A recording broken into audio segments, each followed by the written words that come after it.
Coming up, It's just an automatic connection to instant fun. Chicago was once an amusement park paradise. This was a place to go and let loose and have a good time.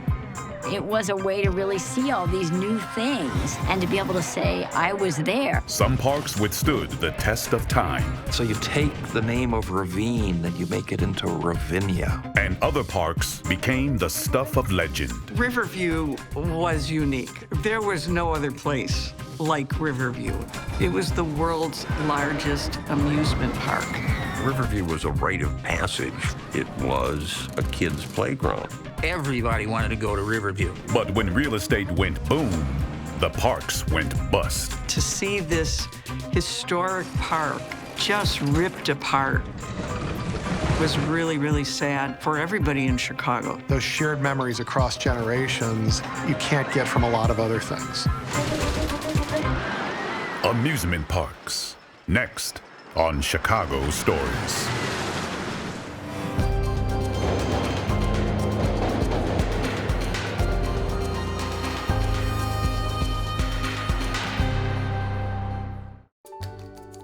Lead support for Chicago Stories is provided by the Nagani Foundation. Major support is provided by Gwen Cohen and the Tawani Foundation. Funding for Chicago Stories, Amusement Parks, is provided by Shirley Z. and Peter C. Welsh. The Donna Van Eckeren Foundation. Northern Trust. The Salvino Family. And Robert J. and Roberta L. Washlow.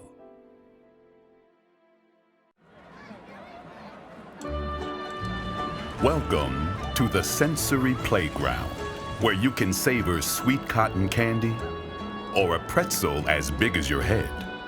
Catch a thrill on a coaster, play for a plush prize, or gaze at the glittering lights as day turns to night. Each season, millions of visitors flock to Six Flags Great America in Gurnee, about 45 miles northwest of Chicago. For amusement park buffs, or even the casual patron, it's the best game in town. But there was once a time, about a century ago, when the region boasted more than a dozen amusement parks of every shape and size. Chicago really played a critical role in the development of amusement parks, and it really had a history that does not reflect a lot of other cities. I think what really set the stage was the World's Columbian Exposition in 1893. That summer, more than 20 million people came to Chicago for the World's Fair that showcased modern marvels in architecture and invention. The 1893 Columbian Exposition was a big deal. People from around the world came to show what was the latest, the newest, and the best of that time. At the opening ceremony, all eyes were on President Grover Cleveland. When he pressed an electric button, flags unfurled, generators activated, and 600 acres of fairgrounds came alive with power and light. It was like nothing people had ever seen before. This wonderful technology of electricity. They had brilliant searchlights, and the buildings were lit up at night. More than a dozen neoclassical white buildings stood proudly within the main fairgrounds, the vision of lead architect Daniel Burnham. Visitors called it the White City. He wanted to have buildings that would be memorable in a big way. But what was really the most successful part of the fair was the Midway Plaisance. Standing apart from the civility and order of the White City was the Midway Plaisance, a mile-long amusement zone with rides, games, and other attractions. Rather than the formal dignity and decorum of the great fairgrounds, this was something that kind of was left to more entrepreneurs and a little bit of showbiz. Fairgoers could see different cultures on display in 18 foreign villages. But many of these exhibits were racist and promoted ethnic stereotypes, placing amusement over authenticity. There's a little bit of voyeurism in some of it. There's a little bit of kind of salacious nature to it. White fairgoers stopped to gawk at unfamiliar faces and rituals, like an Egyptian belly dance or a West African war dance. On the other end of the Midway, a different spectacle tickled their fancy. They had Hagenbeck's Animal Circus, and you could see wild animals riding bicycles. From the obscene to the absurd, the Midway transported fairgoers to a fantasy land, which heightened their emotions and kept them wanting more. You could go to the Midway Plaisance and you could just let loose.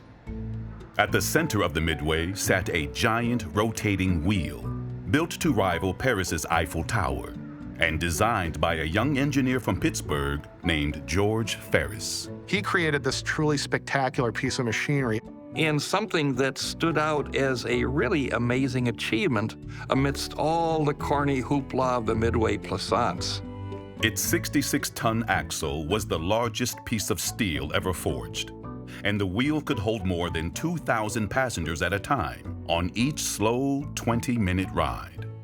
Chicago invented the skyscraper just a few years before that, so most people had never been that high or on a moving contraption that large. Some people didn't even want to go near it, were just scared to death of it. But for other people, it was a thrill. It kind of created that sense of living life on the edge, which really fed into the whole thrill ride mythology of the amusement park industry. The 50-cent ticket generated sales of nearly $25 million in today's dollars. Actually, the entire Midway Plaisance was the most profitable part of the fair. The fair paid off its debts and actually returned $1 million to its shareholders.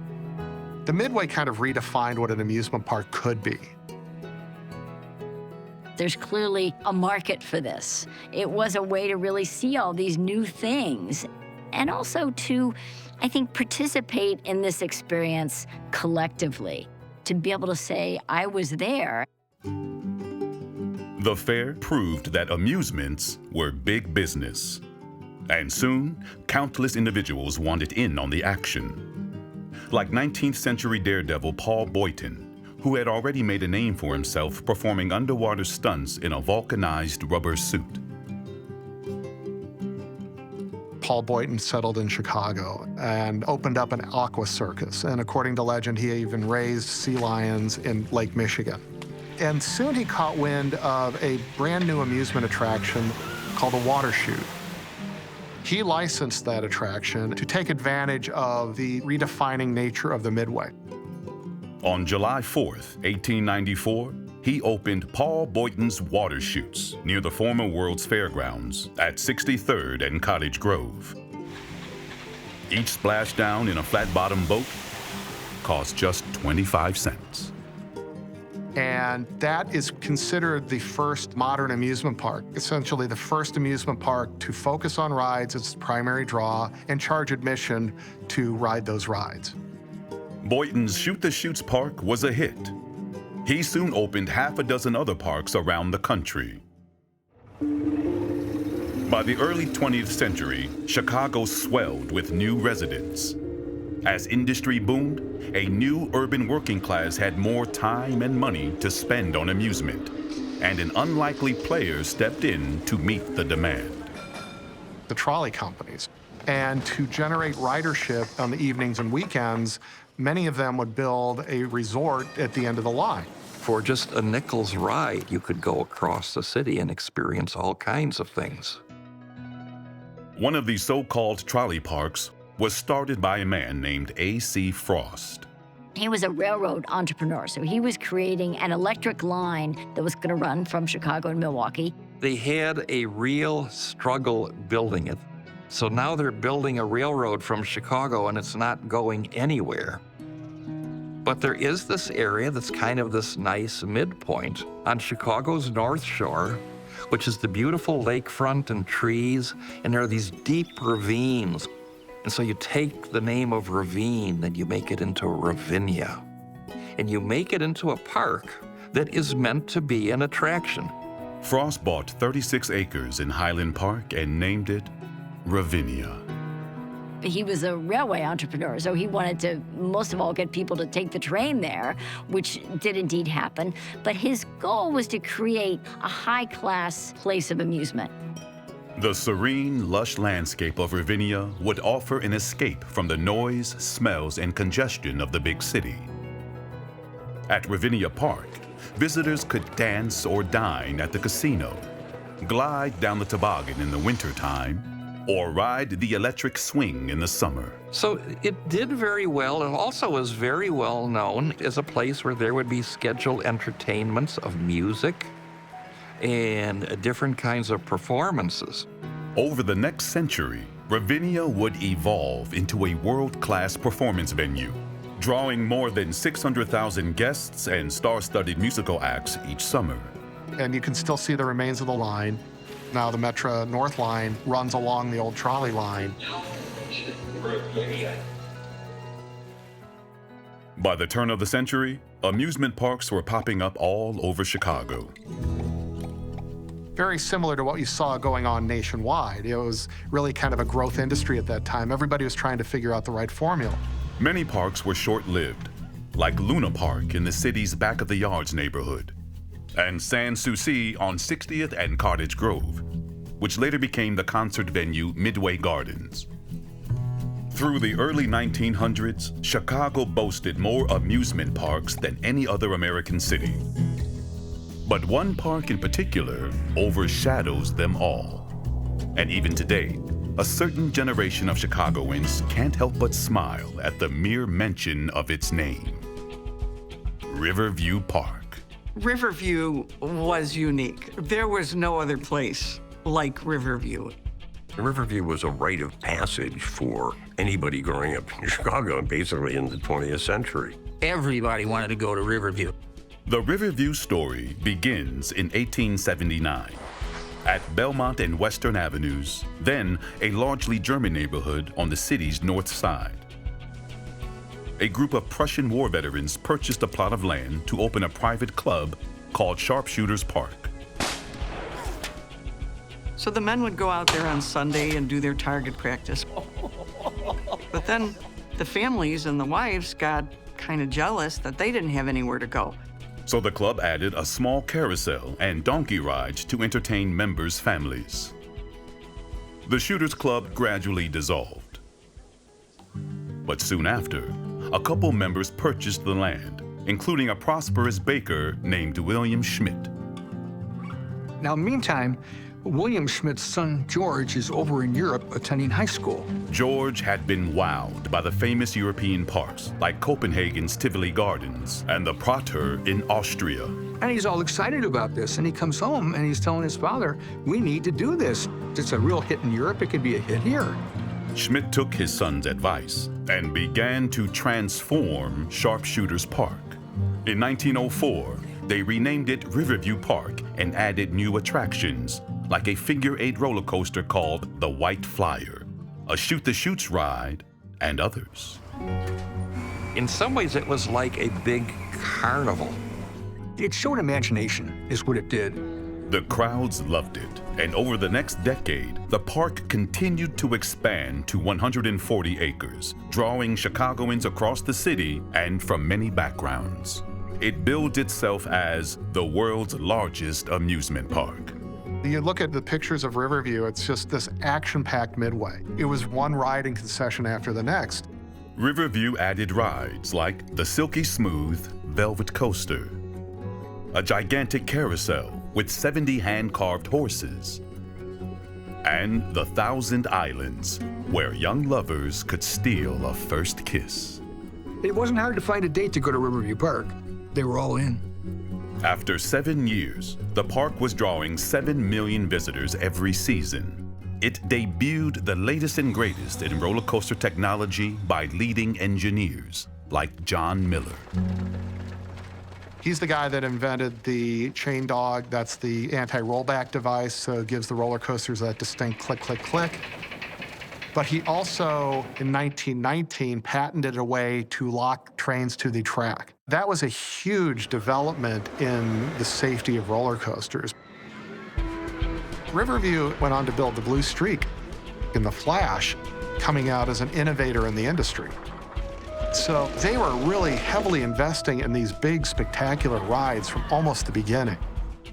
In the early 1920s, Riverview added a new type of coaster train, a flexible one that could safely negotiate tight turns. It was called the Bobs, a gigantic wooden coaster with a nearly 80-foot drop and speeds topping 50 miles per hour. When the Bobs opened at Riverview in 1924, it was billed as the fastest ride in the world. Like all coaster rides, it starts off nice and slow, and then you know what. The Bobs quickly became the most iconic attraction at Riverview, and it remained popular for decades to come. And that thing was just brutal, so fast. These wooden roller coasters, they made noise. Metal wheels on steel track making a curve that would screech. They're getting smashed back and forth from one side to another. It was just wonderful.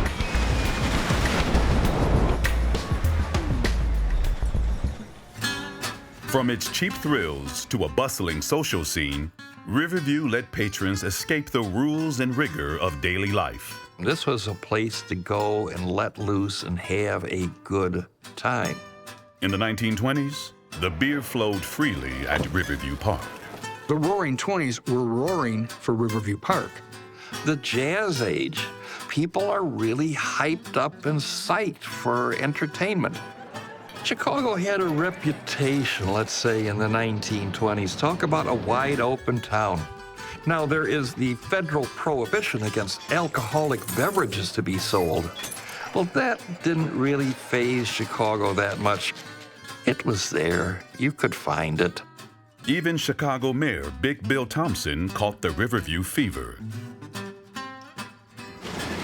But with blood-pumping rides, sideshows, and late-night mingling, amusement parks like Riverview soon became the target of moral outrage. They had beer gardens, they had fun houses where they would throw people together. So a lot of people looked at this as a low-class form of entertainment. This could be actually destroying society by exposing you to evil influences. As parks like Riverview faced sharp criticism, one local investor saw a business opportunity. His name was Joseph Byfield, a Hungarian immigrant and wealthy owner of Chicago's Sherman House Hotel. He was interested in creating a park that was fun, but that was also respectable. An educational form of entertainment proper for the masses. In 1904, Byfield purchased a 13-acre cornfield at 63rd Street and South Parkway. And as an ode to the 1893 exposition, he named it White City Amusement Park. Byfield was a businessman. He thought he was really at the forefront of a real change in the way people spent their free time, and he was there to make money from it. The people who promoted White City were looking for it to be a more dignified place to go where you didn't have the kind of sensationalism or somewhat provocative, undignified things. White City would have no seedy sideshows, no scantily clad performers, and no games of chance. Just good, clean family fun. But, true to its name, the park catered only to white patrons. African Americans were not welcome. It was segregated in a de facto sense. So black visitors were basically discouraged from going to White City Amusement Park. Fully enclosed on all four sides, White City had its own sewer system and toilet rooms, complete with attendants. Cleanliness, safety, and order would be held to the highest standards. In its first year, they sold 20 million tickets. Visitors flocked from miles away to get a closer look at the 300-foot jewel tower, lined with 20,000 incandescent bulbs. Electric lights, even despite the World Fair, were still fairly new. It was really this spectacle that drew people just to see the park at night. White City also featured traditional amusements like roller coasters and a shoot-the-chutes, plus 2 huge ballrooms and daily reenactments of the Great Chicago Fire. The park especially had a cross-class appeal. It was inexpensive. They charged a mere 10 cents admission fee in the early years. But a few years after it opened, the so-called Fairyland began to falter. The park was unable to build up a kind of regular clientele. The profit motive kicks in, and they need to generate money. And Byfield and the other owners knew that they had to take a kind of different approach. Abandoning his initial idea of clean family fun, Byfield reversed course and brought in new attractions like sideshows and racy rides, such as the Squeeze Her, in which patrons often found themselves cuddled up close to parkgoers of the opposite sex. And this was something that sort of playfully violated the prohibition on touching in middle-class culture. The park also added a popular burlesque show, much to the dismay of critics. They were investigated and eventually charged with indecency because of one of the shows in particular, the Bare Bronze Beauties, in which the dancers were outfitted only in a coat of bronze paint and a girdle. A fire ravaged the park in 1927, destroying its iconic Jewel Tower.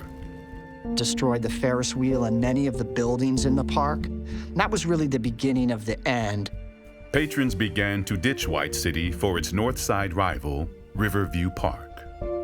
Riverview had more room. They had that stability of ownership under the Schmidt family. So I think when the Depression hit, it kind of was a situation, it was either going to be one or the other, and Riverview was in a much stronger place to continue to thrive through those tough times.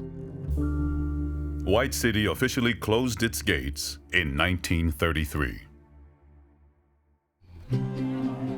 As the Great Depression took hold of the country, a local man named Arthur Fritz wanted to offer parents a cheap way to entertain their children during lean times. He was working in construction, and people stopped building houses and buildings. So in order to make extra money, he bought 6 ponies and started offering pony rides at the corner of First and North Avenue. And it became very popular.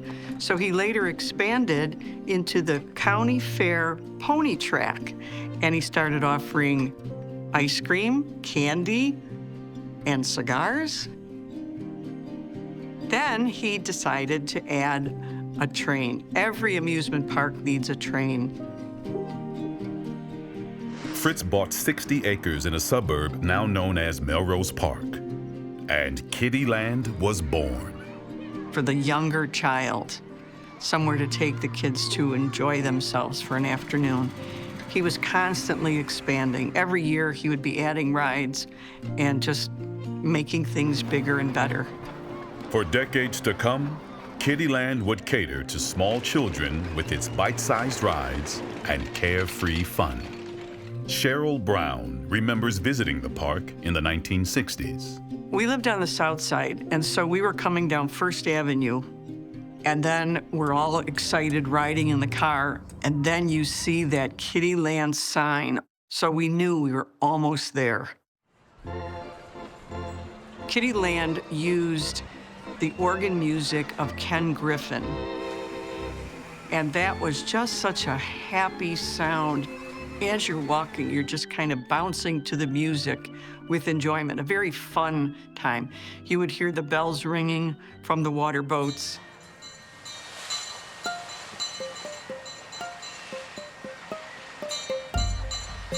The little girls wore their best Sunday dresses. Their moms wore heels.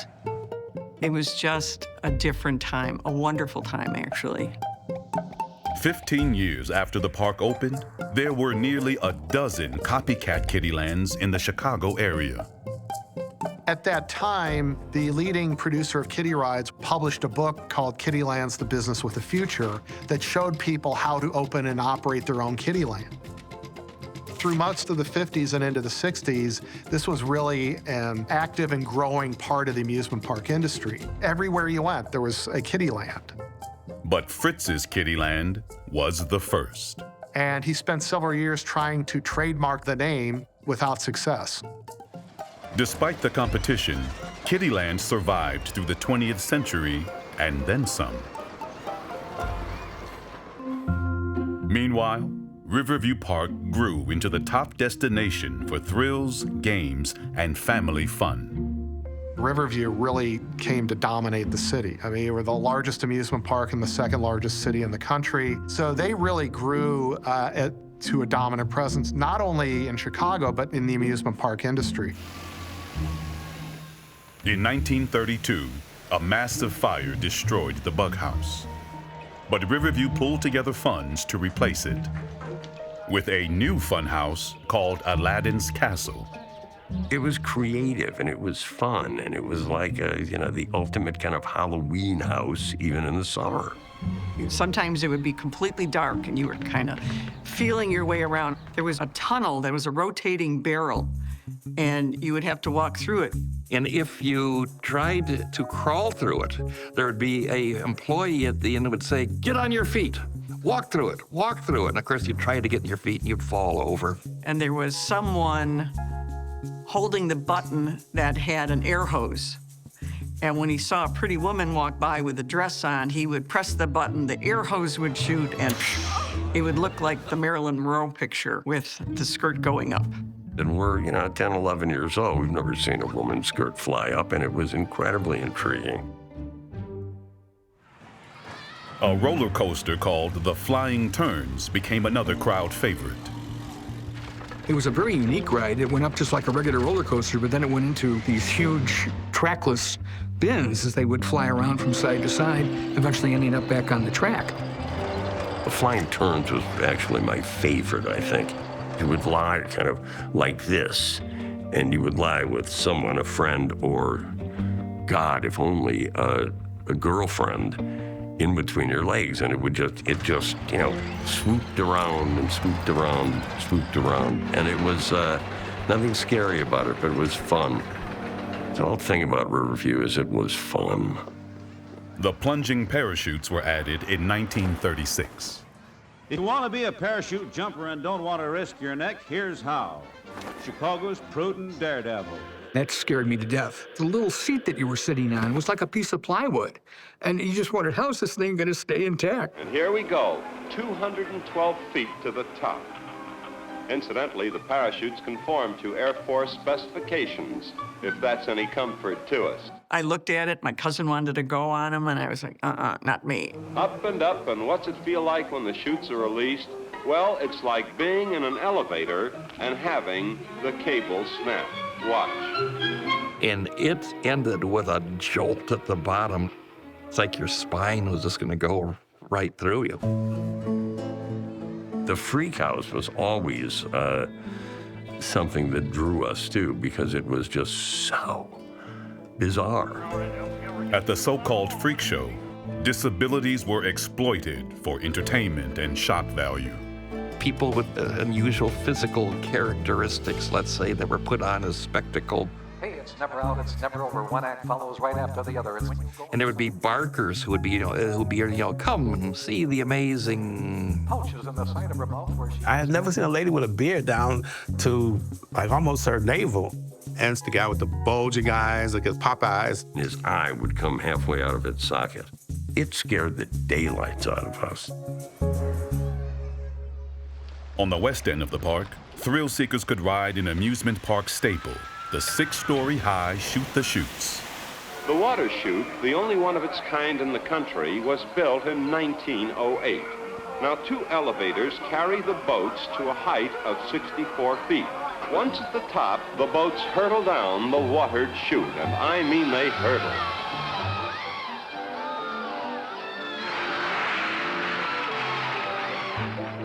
By the 1950s, park owner Bill Schmidt, grandson of the park's founder, became concerned about the safety of Riverview's rides. One of the aerostat planes broke off, went into the river, and 2 people were drowned. So that was a big story. They had one incident happen where one train ran into another one because the braking system failed.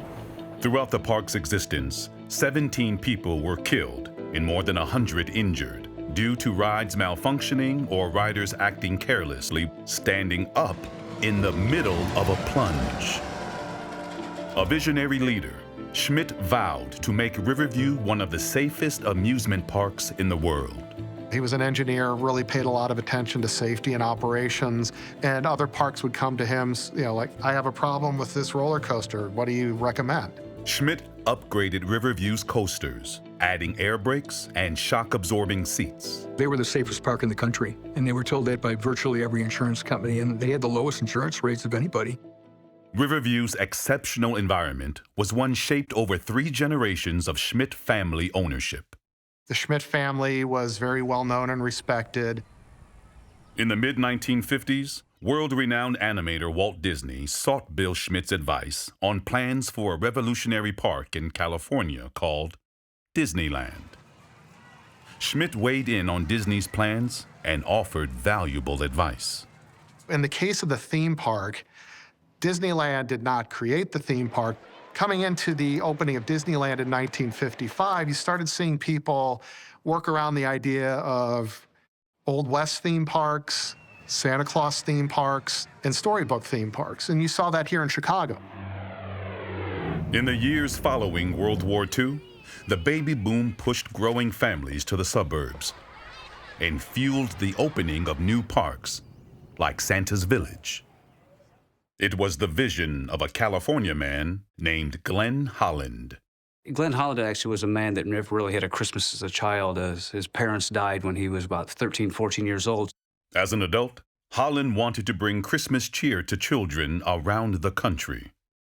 And by the mid-1950s, he had successfully built the world's first theme park franchise. Come on out to Santa's Village, oh, what a happy day. On Memorial Day weekend of 1959, he opened Santa's Village in East Dundee, a suburb approximately 45 miles northwest of Chicago. So you're actually transported into this surrealistic world of Santa Claus. All the details in the buildings were perfect. Santa was wearing custom-made hair goods out here. Mrs. Claus was here. The helpers were just like elves and pixies. For one low admission price, children could get up close and personal with the big guy himself, sample sweets from the Gingerbread House Bakery, and even ride a sleigh pulled by real reindeer. They had about 700,000 people a year coming out at that time. The only thing about the Illinois park, you didn't count on the Chicago weather. There were days probably in 1960 at Christmas time that this place was open, nobody was here, it was too cold. They added a 40,000 square foot Polar Dome that hosted top skating acts during the park's off-season. The new schedule drew visitors year-round, enabling the park to add new rides like the Snowball and the Magic Train. Meanwhile, older parks like Riverview and Kiddieland continued to see big crowds and healthy expansion.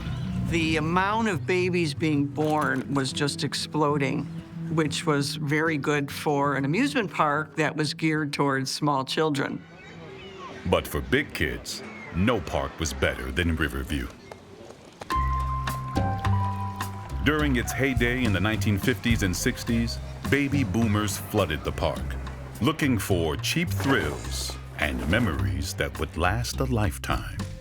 Chicago Tribune reporter Rick Kogan has fond memories of visiting Riverview Park as a child.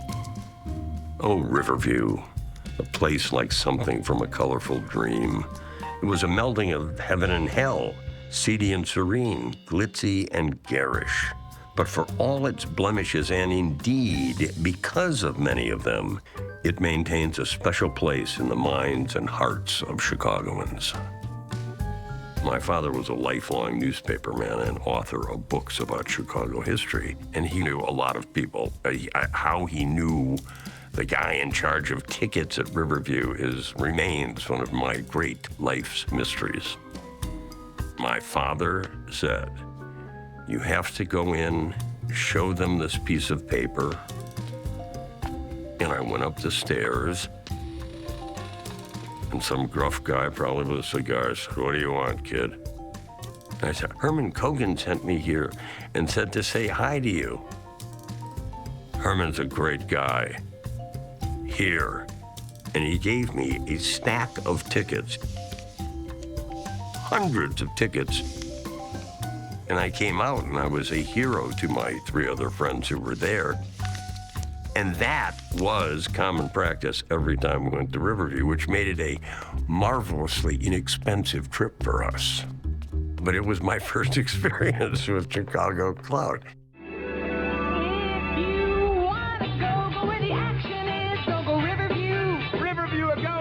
Friends, dates, good times, complete kind of liberation from any kind of cares or restraints. It was all about having fun, and nobody was to tell you not to do any of it. At Riverview, visitors of all ages and backgrounds could laugh their troubles away. Which was actually the moniker for Riverview. To put your mind at ease, to get away from your problems and just go have a good time. Keith McDonald grew up in the West Woodlawn neighborhood and gladly made the hour-plus bus ride to Riverview Park. A lot of neighborhoods that I grew up in, there were people who were dealing with stuff. And that stuff is what occupied your 5 senses all day, every day, year after year. And to be able to escape to Riverview for a couple of hours was just, medicinal. Though Riverview seemed like a world away, it was not spared from the inequities and tension brewing in the real world.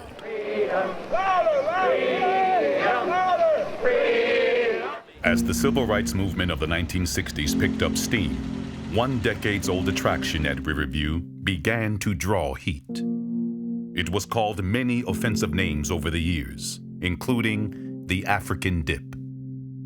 That was actually a tame name for it. It has different names that were very offensive, and I'm not even going to repeat them. But needless to say, the African Dip eventually became just the dip.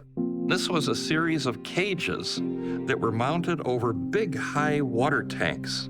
And then you could throw baseballs and hit this round target on the side. And if you hit it, it would make the person go into the water. But the men in the cage didn't sit there quietly. The insults that they would throw out were pretty incredible. Hey, what's your sister's telephone number? I'm tired of humping your mother. They would call out to you and insult you and your girlfriend. Disparaging the manhood of a lot of young, muscle-bound guys with cigarettes, folded up in their sleeves of their T-shirts. Well, I'll show him. He keeps buying those baseballs, and throws them. The black men in the cage were really good at what they did. And people who weren't even throwing the baseballs would stand around just to hear what they would say. To my mind, and I'm no businessman, but it was a very effective sales pitch. Some patrons called the dip racist and offensive, and they filed complaints with park management. By the start of the 1964 season, Riverview decided to take action. The African Dip was shut down. In the 1960s, a teenage crowd began to congregate on Riverview's midway. People would show up, not necessarily looking to ride or have fun, but just to hang out and look for trouble. The first time I ever smelled the very distinctive odor of marijuana was at Riverview in the mid-60s. There was not a lot of adult supervision. It was a kid's playground. For some families, the freewheeling scene signaled danger, and they steered clear of Riverview Park. Well, it's the perceived danger we're talking about here. We were going there like once a week, and I never saw any fights break out. It seemed very, very safe to be there. Riverview's attendance began to drop. People were starting to say that it was seedy or going downhill. But it was never as dangerous as people made it out to be.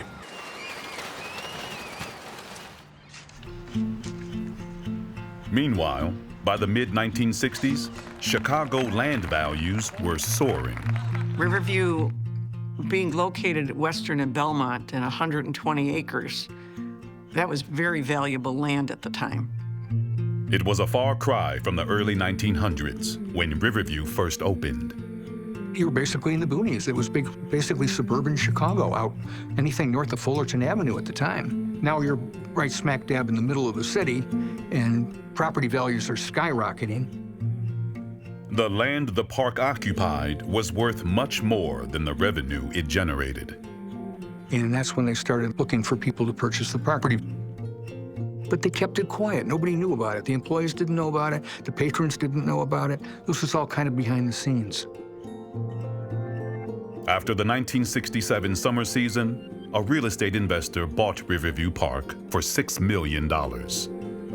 Some say third-generation owner Bill Schmidt had reservations about selling. But eventually, eager partners won out. I think it broke his heart. I think that he tried everything he could within his own power to try to save the park, but he had under 15% stock. So he was being overwhelmed by all these people that had gotten shares of the property, and there really wasn't a whole heck of a lot he could do. I just opened up the newspaper and it just was totally shocked. Riverview closes. Throughout its 64-year history, a staggering 200 million people visited Riverview Park.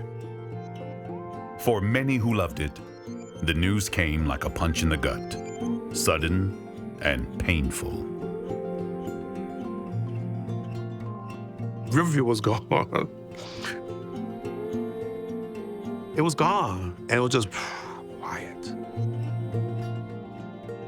The reason the park shut down is always going to be to my mind, a great mystery. It's like somebody took a light switch and just turned it off, and that was the end. It was the end of an era on the city's north side.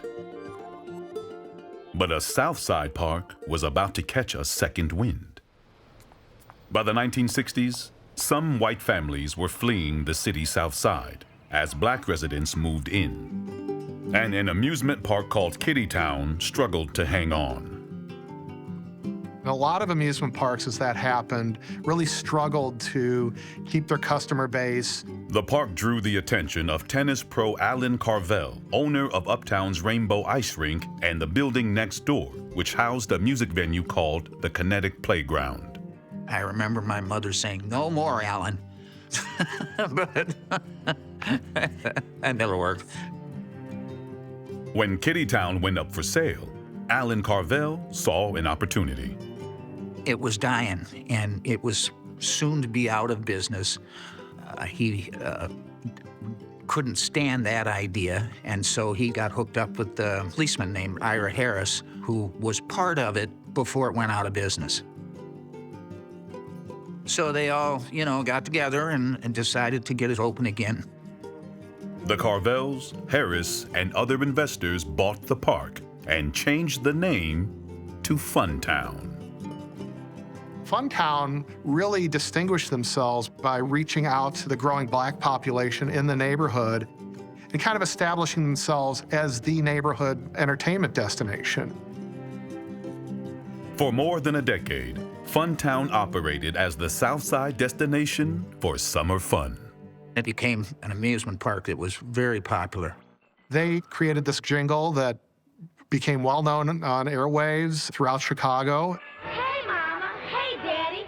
Let's go to Funtown, Funtown for the kids and you. At 95th and Stony Island Avenue, Funtown. There was no other amusement park on the south side in our neighborhood. So we embraced it. We took ownership as a collective. Keith McDonald worked the food stands at Funtown as a teenager. Those who worked for the Funtown had to wear red and white smocks. Some of the elders, like, "You work at Funtown? Yeah, well, that's good. I'm glad, happy for you, because you're a young man with a job. It was respectable." While other parks played organ music, Funtown played funk. Hit it.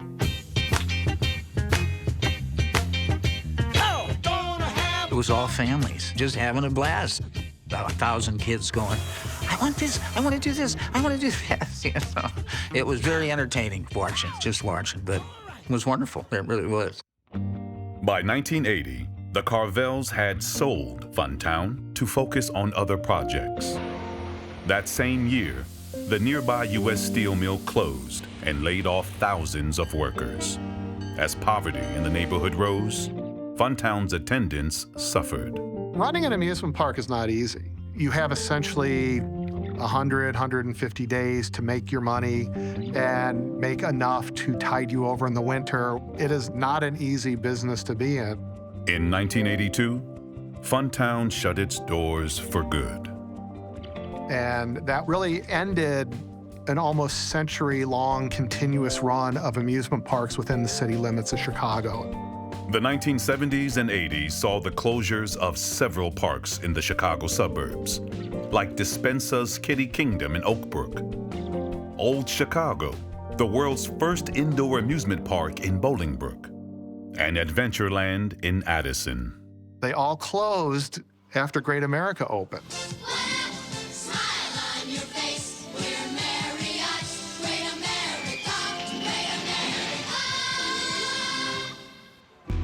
The Marriott Corporation bought 600 acres of rural land in Gurnee, Illinois, and in 1976 opened a dazzling new amusement park called Great America. 42 rides, 9 shows, hundreds of games, 30 places to eat and enjoy. I actually covered the opening of Great America. How was it for me? Very shiny, very new. That was a huge draw. Where do you want to go, Kiddieland or Great America? You know, it was Great America for the older kids. Wow, yesterday there was nothing to do. Yeah, what are you doing tomorrow? Great America will charm you back again and again. So Kiddieland saw the writing on the wall that they had to expand and do more and more advertising to keep their customers. It's for Mom and Dad, Grandma, Grandpa, everybody can. It's the fun that brings you back to Kiddieland. Older parks like Kiddieland and Santa's Village leaned into their multi-generational appeal and also added a bevy of new rides to boost attendance. Santa's Village began advertising an exciting new coaster called the Typhoon. Problem was, it hadn't arrived yet. So people were getting upset. And that was the first nail in the casket right there. You can't put something in a commercial. But there was always promise it's coming, it's coming, it's coming. It never came till the next year. Plus, you got an owner that's aging and wants to retire. It was time to either close it or switch gears and let somebody else try. The park was struggling, fell behind in paying rent and taxes, and was soon forced to close. After 46 years in operation, Santa's Village announced its final season. The park opened on May 30th, 1959. It officially ceased to exist on May 30th, 2006, the same day. Over the next few years, the wild prairie surrounding the park began to grow into and over its rides and buildings. The vegetation is taking this place back. There was nothing here except empty buildings. It was all gone. Meanwhile, Kiddieland appeared to be thriving. Because all the other competition closed up. So Kiddieland was really the only game in town for little kids. They had done such a great job building it into a nice mid-size, family-oriented amusement park. But rumors began to spread. Kiddieland's future was uncertain. As time went on, one group in the family came to own the real estate, another group came to own the business. And the group who owned the real estate, they want that big lump sum payment and kind of went out over the business operators. And then it's like the rug was pulled out. The land was pulled out and said, sorry, you have to move. It is the oldest amusement park in the Chicagoland area, but tonight Kiddieland is no more.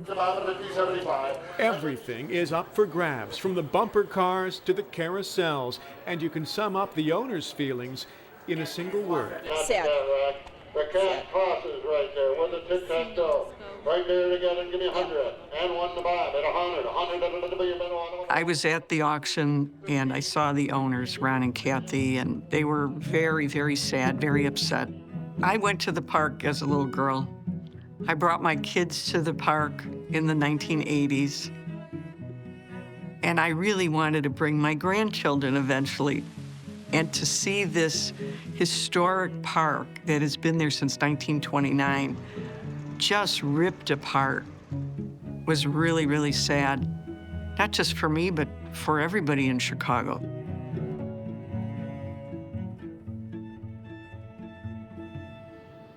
A few years after the closing of Santa's Village, some former employees were determined to revive it. After a couple of weeks pruning the overgrown landscaping and giving the buildings a fresh coat of paint, the reimagined park was born. It paired a petting zoo with typical amusement park fare, including some rides they'd purchased at the Kiddieland auction. They would call it Santa's Village Amusement Park. When it was the petting zoo and a handful of kiddie rides, they didn't expect it to go further than that, but they keep growing. Like a Christmas miracle, Santa's Village was coming back to life. In recent years, the park added a water feature called Santa's Springs. It's been really wonderful to see this classic piece of Americana brought back from an almost sure demise. There's more rides on property now than there ever was in a smaller footprint. And that's amazing. And there's going to be more development coming up, so it's a little park that can. When I see my grandchildren ride some of the Kiddieland rides at Santa's Village, I think, I remember riding in that Midjo racer car, and now my 5-year-old grandson is riding in that car. It passed the biggest test by coming back from the ashes. It's in very good shape right now, and I hope it continues for decades to come. Phil Wenz has been the resident Santa at Santa's Village for more than 3 decades. So I've never really had another job besides Santa Claus. And when the park was closed, there was no laughter, no noise, no screaming, no happiness. There was just silence out here. Now it's nice to hear all those noises again. Today, there are no amusement parks within Chicago's city limits, and very few remain in the suburbs. Great America in Gurnee, now a Six Flags park, draws millions of visitors per year, with more than 75 rides and attractions, including a dozen-plus roller coasters and a massive neighboring water park, Hurricane Harbor. But the distance and expense make a trip to mega parks like Great America impossible for many Chicagoans. As time has gone on, costs have gone up, these parks have gotten bigger, the public demand for thrill rides has increased. Every once in a while, you got to knock their socks off with a $30 million roller coaster. So that's increased the overall admission price. Chicagoans can now see a 196-foot Ferris wheel at Navy Pier. Though only 3/4 the size of the original at the World's Fair, it's a reminder of an era when Chicago ruled in amusement park fun. Amusement parks do evoke a very powerful emotion in people. And it's a happy memory of your childhood. It's a happy memory that you probably shared with people who aren't around anymore. And it's a happy memory that you can share with your own children. Any of us who ever went to Riverview are getting older, and so it holds a very special place in hearts and minds. I really do believe that hearts and minds of perhaps your first kiss, perhaps the first time you were scared, perhaps the first time you were allowed to go somewhere on your own with friends and not your parents. I think in a sense it's a touchstone of freedom. Riverview's sprawling plot on the city's north side is now home to a strip mall in the DePaul College Prep campus. Tens of thousands will remember Riverview, the city's glorious amusement park. So much of the city and the suburbs have been razed, paved over, obliterated. Still, some gone things remain so memorable that they stay with us, as if snuggled up with our DNA. And if they close their eyes on a summer night and the air is just right, they can still see the glittering lights of the carousel. Hear the piercing screams on the bobs, and taste sticky pink cotton candy while racing to the next ride. While the parks of their youth are no longer around, The memories are forever.